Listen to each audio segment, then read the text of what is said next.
दिलचस्प पौराणिक कथा में आज हम द्रौपदी की कथा सुनेंगे। महाभारत ग्रंथ के अनुसार एक बार राजा द्रुपद ने कौरवों और पांडवों के गुरु द्रोणाचार्य का अपमान कर दिया था। गुरु द्रोणाचार्य इस अपमान को भूल नहीं पाए।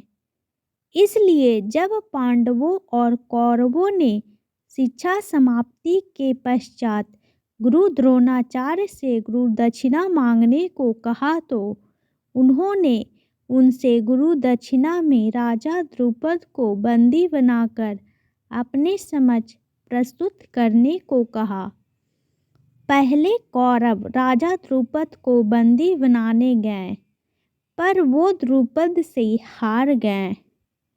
कौरवों के पराजित होने के बाद पांडव गए और उन्होंने द्रुपद को बंदी बनाकर द्रोणाचार्य के समक्ष प्रस्तुत किया।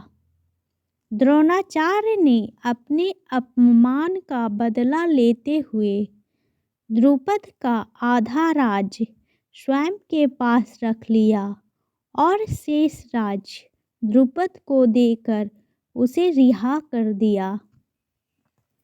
गुरु द्रोण से पराजित होने के उपरांत महाराज द्रुपद अत्यंत लज्जित हुए और उन्हें किसी प्रकार से नीचा दिखाने का उपाय सोचने लगे।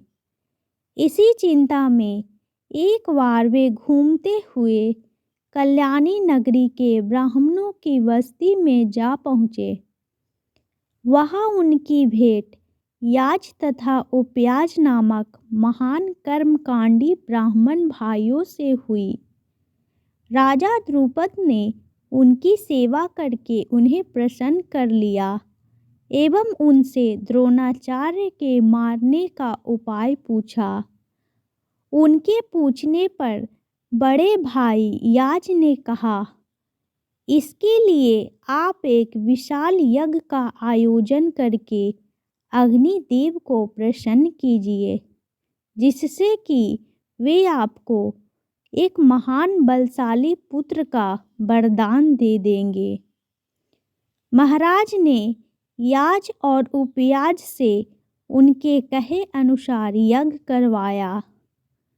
उनके यज्ञ से प्रसन्न होकर अग्निदेव ने उन्हें एक ऐसा पुत्र दिया जो संपूर्ण आयुध एवं कवच कुंडल से युक्त था। उसके पश्चात उस यज्ञ कुंड से एक कन्या उत्पन्न हुई, जिसके नेत्र खिले हुए कमल के समान थे। भौहें चंद्रमा के समान वक्र थी तथा उसका वर्ण श्यामल था। उसके उत्पन्न होते ही एक आकाशवाणी हुई कि इस बालिका का जन्म क्षत्रियों के संहार और कौरवों के विनाश के हेतु हुआ है। बालक का नाम धृष्टद्युम्न एवं बालिका का नाम कृष्णा रखा गया, जो कि राजा द्रुपद की बेटी होने के कारण द्रौपदी कहलाई। द्रौपदी पूर्व जन्म में एक बड़े ऋषि की गुणवान कन्या थी। वह रूपवती, गुणवती और सदाचारिणी थी, लेकिन पूर्व जन्मों के कर्मों के कारण किसी ने उसे पत्नी रूप में स्वीकार नहीं किया। इससे दुखी होकर वह तपस्या करने लगी। उसकी उग्र तपस्या के कारण भगवान शिव प्रसन्न हुए और उन्होंने द्रौपदी से कहा, तुम मनचाहा वरदान मांग ले। इस पर द्रौपदी इतनी प्रसन्न हो गई कि उसने बार बार कहा, मैं एक सर्वगुण युक्त पति चाहती हूँ।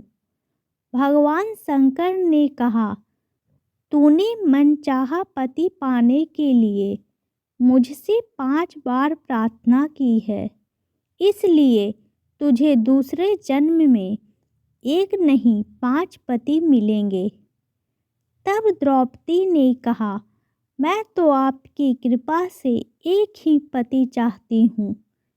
इस पर शिव जी ने कहा, मेरा वरदान व्यर्थ नहीं जा सकता, इसलिए तुझे 5 पति ही प्राप्त होंगे। Please like and subscribe my channel.